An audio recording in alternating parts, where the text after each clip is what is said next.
ready? Yeah. Okay, this is the carriage house, but really what it is, it's in a storage house that has like 15 years of all of my favorite things. Yeah. That one could call like basically like I'm a hoarder, but it's full of really cool stuff that we now get to move all of it into the garages that just got finished. So we spent 4 years renovating our house that we live in, and now it is time to give this house some serious TLC. I know very little about this house. I know that it's from the 1850s. I know that the town doctor either lived here or had appointments here, so people would come up in their carriage and, you know, like pop off and he would heal their ailments. I don't know. I heard that it was a kid house, that it came flat packed on a train and then it was put together. I just don't know if that's true because I thought kid houses weren't until the late 1800s and this is supposed to be from 1850. Other thing I know is that the last people that lived here, they thought it was severely haunted and their children wouldn't even come in here. So that's cool.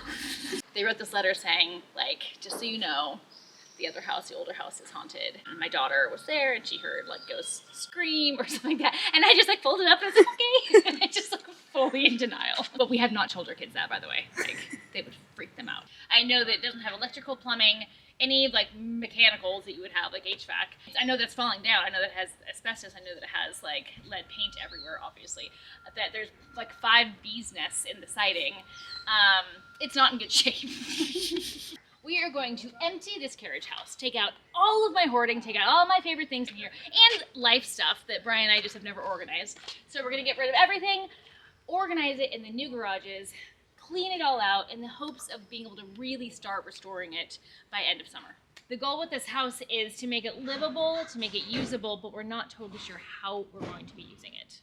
I love, obviously, our house, but as far as like comparing the two, this one has way more charm. It has all these like scallop details everywhere. It has beadboard from floor to ceiling. So I'm concerned that we're not going to be able to keep any of the original charms. That then the goal would be, if we have to demo stuff out, if we have to open up the walls, that we figure out how to infuse new charm into it. Mm-hmm. So what's in here is like I won't let my friends come in here. I won't let like people that know me well in here, but somehow I'm willing to put it on blast. I think that there's it's just really embarrassing. It's there's a lot of shame inside of here. Come on in. This is the prop house. So we've lived here for 3 years, and 3 years ago I set this up for all of my stuff. It is not a great system. Guys, some of this stuff came from Coos Bay to New York to LA to Arrowhead to here. I've had it for like 30 or 40 years. I think I am a hoarder. But that's also, this is your career. It is my career. It is my career, to be fair. Yeah. I feel no actual shame. I just feel like I should feel shame. Do you know what I mean? Like, I think this stuff is awesome. And I use it. It's not like I just have it. I use it all the time. Of course I have so much stuff. Like, I'm a stylist. Okay, so the next step is to figure out like all of the storage, like all the shelving, all the drawers, all that kind of stuff for all of this. So maybe I can actually put it away in a way that I don't feel embarrassed about. A reader said to me once in a comment, and I've never forgotten it, without systems there is chaos. Without systems there is chaos. And I repeat it like ad nauseum in my brain because it's so true for anything part of life. Parenting, running the government, whatever. But in this case, without systems there has been chaos.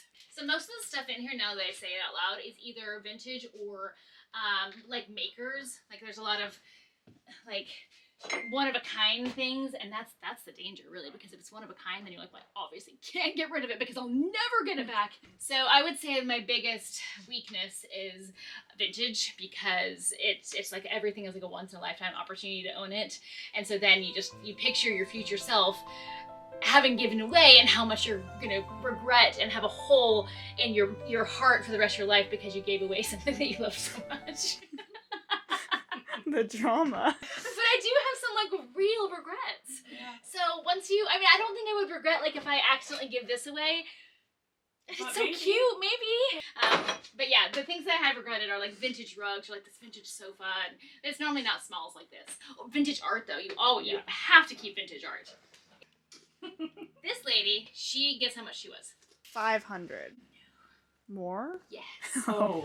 Isn't that crazy? $650. So it was $700, but it was from an estate that was one of the first houses in Pasadena, I think in the 1700s. It was before we had cameras, y'all. So this is how you memorize, this is how you Document. Document, thank you. This is how you documented how you look, and so only important people got to have oil paintings. So if you just think about that, then you're just like, well, who were you? It's also beautiful. So when I saw it at the antique mall for $700, I was like, obviously, I need this. I did have a place for it in our LA house. It was a very prominent place, but now it lives out here, which is kind of sad. But I'm keeping it because once we're done with this carriage house, it might have very much vibes like this. So I'm gonna keep hoarding it. So he can hang out with her, this lady. Wow. What I do want to do is like have better situations for this art because like it gets banged up, it goes back and forth. So I'm gonna look for something where I can actually keep them way more organized and from getting damaged. This is the room with all the small things. So as you can imagine, the rest of the house, which is like probably 1,500 square feet, is full of all the bigs. So once we empty everything out and clean it all up, I'm going to take you with us. I'm going to give you a full tour of this 1850s carriage house. Love. Perfect. Let's get cleaning. No, this is going to be very fun. You know what we're going to have to do is we're going to have to take everything over to the garages and really just put it on the ground before we just throw it up on shelves. Yeah. But, so buckle up, ladies. This is going to be a day. That's good. So we're going to do some research, figure out what kind of shelving, drawers, cabinets we need to make this not look like this in the garage. And so come back and follow along because it is going to be very exciting. And very satisfying. Very satisfying. Very satisfying. That's Great. Perfect. Perfect. Here's my birdcage ladder. It's a vintage ladder for a birdcage. Like a big tall wire. Like, Yeah. do you have the bird cage or just the ladder? No, you just put it on a mantle with an object Oh. next to it. It's very cute. It's just a sculpture.